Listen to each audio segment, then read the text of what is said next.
This is CNBC. What you need to do then is make a formal request in front of the jury that the court take judicial notice of that particular phase of the moon. Submitted. The phase of the moon with the word increasing. There was waning, waxing. Remember that word? There's some question about what you were going to do about waning and waxing. I was going to tell them what the appropriate term is, waning and waxing, and I assume, since that is a common term, the jurors will know what that means. Why not just say that on June 12, 1994, the moon was a waxing crescent moon with 12% of the moon's surface illuminated. Fine. And that will satisfy both sides, I think. Fine. Mr. Carpenter, is that issue submitted? The problem is, with that, as you recall, I don't want to spend a lot of time on it. Instead of using the word waxing, I thought we talked about increasing, because, see, waxing... No, the terminology for the phase of the moon, increasing and decreasing illumination, is waxing and waning. Well, everybody knows that. Not everybody, Your Honor. Everybody knows. Who in this courtroom doesn't know that? Yes, we just had our focus group, Judge. So we have see, my point is proven. All right, the matter's submitted, Mr. Cochran. You will take the survey. Is the matter submitted? Thank you. Jimmy, come here. Quick. Come on. Tell the truth. Did you know what a waxing moon was before this? No, I didn't. You had no idea? No, I didn't. Get out of here. I think Johnny was right that time. Actually, we have some serious Cochran leaving today. You've got that queued up? Let's, all right. Cochran leaves and says this. Roll. What's the resolution, Johnny? Is she still on the jury? And has she been Shapiro says she's still on.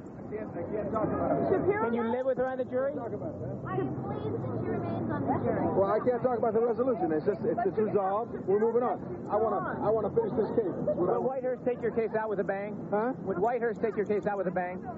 Our case is already out with the bang, but he would be like the icing on the cake. We can get him. No, we can't. How brilliant the rebuttal, Madame?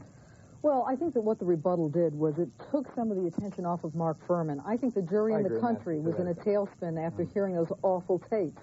And all of a sudden, we were then brought back to the fact that there are two people who were murdered here. We saw blood-stained clothes. We saw the defendant wearing the same type of gloves that were used in the murder. So I think it refocused the jury, if nothing else. Did they roll over, Michael? They didn't. Well, they did the best they could, Geraldo, but they didn't have that much to come with. But I thought that the videotapes of the gloves are something that the defense is going to have to explain and is a problem for them. But the rest of it, these experts, I think that the prosecution is going to be justly accused of trying to cloak its case in a bunch of nothing. John Burris, wouldn't you have used the Bronco chase as evidence of flight, which would give at least the implication that this was a guilty mind? No, I would not have used it because I think they could not control Put your prosecution hat on. Well, as a prosecutor, I wouldn't have used it because it was subject to various interpretations. In fact, you couldn't control that evidence in ways that, even though at first blush it would sound good, but on cross-examination it may not withstand the test. I think the defense would have gotten equally as much out of that, so I wouldn't have done it. It is true, in terms of the rebuttal, the defense kind of left them with a very narrow range. They did a very good job, I thought, with the glove, but everything else has been sort of downhill from there. That's really more of a tribute to the defense not opening up a great deal for them. But they had two areas they could have done a lot of work, they could have looked at. That's the Bronco. They decided not to do it, and I think that was wise. I think not putting O.J. Simpson's statement in, that I'm not certain about why they didn't do that, but I guess they figured that wasn't going to give them enough of a bang as well. Stan Goldman, what about Keith Zlomzovich, a man who testifies that Simpson came to him and was stalking Keith and Nicole and threatened the man? That is there was a two-edged possibility to that, and that is that O.J. Simpson didn't kill him or stalk him after that. But I've got to tell you, I thought this is important for the prosecution to bring up because it is the one thing that Marcia Clark promised in her opening statement that she will not fulfill. So that, and the defense has got about a dozen. The defense has got about a dozen of them. Now it leaves open for the defense to say, of course we didn't have to do it all. They didn't, and just point to this one mistake of not including stalking. This portion of our program is brought to you by Haagen-Dazs. Your kids surprised you and washed the car. Have a Haagen-Dazs. They used steel wool. Have some more. Good times or bad, enjoy every creamy mouthful of the world's finest ice cream. Haagen-Dazs. It's just perfect. Time management entails prioritizing, synergizing, reorganizing, Earth to business guru. This is difficult.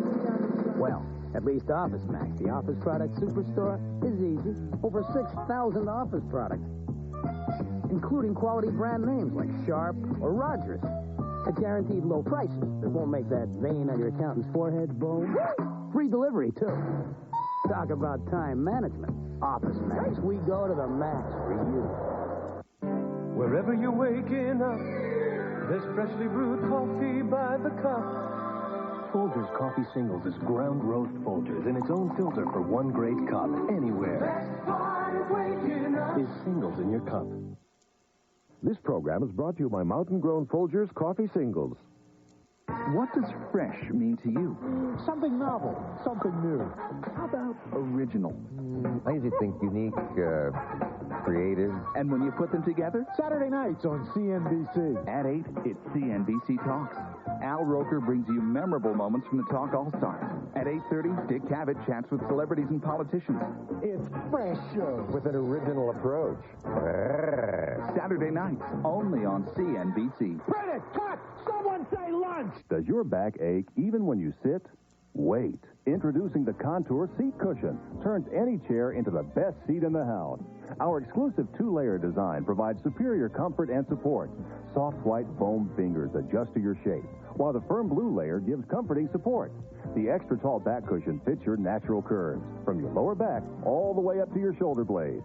The unique wedge boosts your posture and repositions your body to help reduce strain on your lower back. Plus, our special tailbone cutout helps relieve pressure around the base of your spine, reducing stiffness and fatigue. What a relief. It's the most complete seating system ever, all for only $19.95. Order now, and we'll include this washable cover and $8 value free. So you can use the cushions together or alone. You get the back cushion, the seat wedge, and the cover. Order now.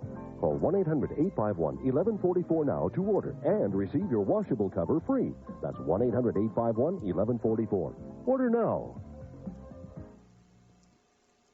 If you wish to purchase a copy of this program, please send $6 for a transcript or $24.95 plus $5 shipping and handling for a videotape to Burrell's, P.O. Box 7, Livingston, New Jersey, 07039. For credit card orders, please call 1-800-777-8398.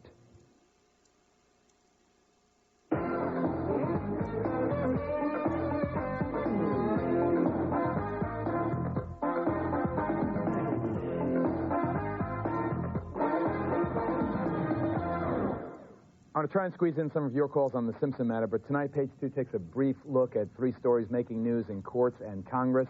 Item, Pensacola, Florida, on the second anniversary of the murder of a British tourist. A witness today testified he was certain that the defendant was the killer. Donald Spivey pointed at 18-year-old Billy Joe Crumedy and said there was no doubt that Crumedy was one of the two young people who shot, Crumedy, who shot Gary Colley and wounded Colley's friend Margaret Jagger, he just saw. Colley was one of 10 foreigners killed during a 12-month period in Florida 2 years ago, 10 in 1 year. It dropped international tourism to the Sunshine State by 12%.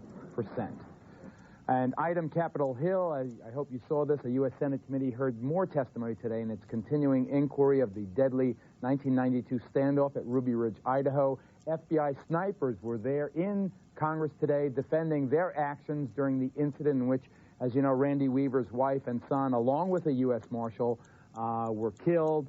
And FBI sharpshooter Dale Monroe was upset with a comment made by Weaver's attorney, who, of course, is CNBC's commentator Jerry Spence. Listen to this.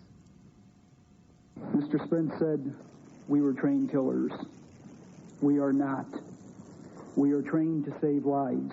In my 10 years as an agent, I've never shot nor killed anyone. And in the 12 years of HRT's existence and the dozens of operations responding to violent crises, a firearm was discharged on only 4 occasions. The trained killer accusation is unfair to all dedicated agents and to the widow of United States Marshal William Deegan." Now, Monroe was not the sharpshooter who fired the fatal shot. That fellow has invoked his Fifth Amendment privilege against self-incrimination, but he said clearly that the use of deadly force in this instance, at least, was justified. And finally, item, Oklahoma City, the judge in the Oklahoma bombing case has rejected a request from both the defense and the prosecution that the judge step aside. But Judge Wayne Alley did agree that it would be tough for the defendants, Timothy McVeigh and Terry Nichols, to get fair trials in the very city where the federal building was bombed. So he moved the trial 90 miles away to the town of Lawton, Oklahoma. That wasn't far enough, though, for defense attorney Stephen Jones, who also was angered by the judge's refusal to remove himself from this volatile case. Here's Jones. We measure our words carefully and conscious of our duty to the court, our high regard for the judge, and our client. Today, we speak to the United States of America. We fear for our nation's misperception of due process under law and the lack of the appearance of a fair trial for a defendant charged with a political crime which manifests only the leading edge of massive public dissatisfaction with the federal government.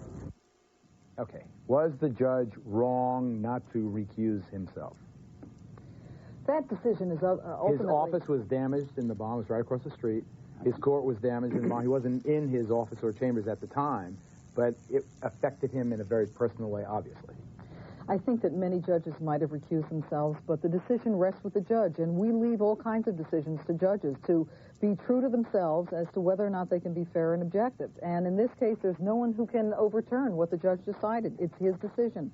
I've never seen another case where the prosecutor and the defense have both asked that the judge be recused. But if I criticize this decision under California law, Geraldo, am I now in contempt of court?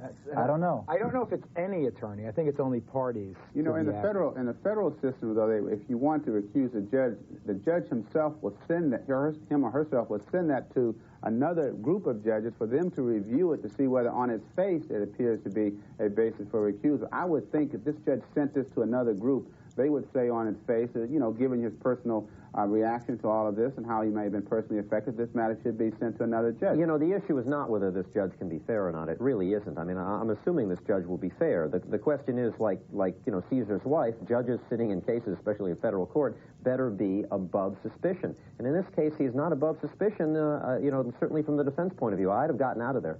Is it reversible, Stan?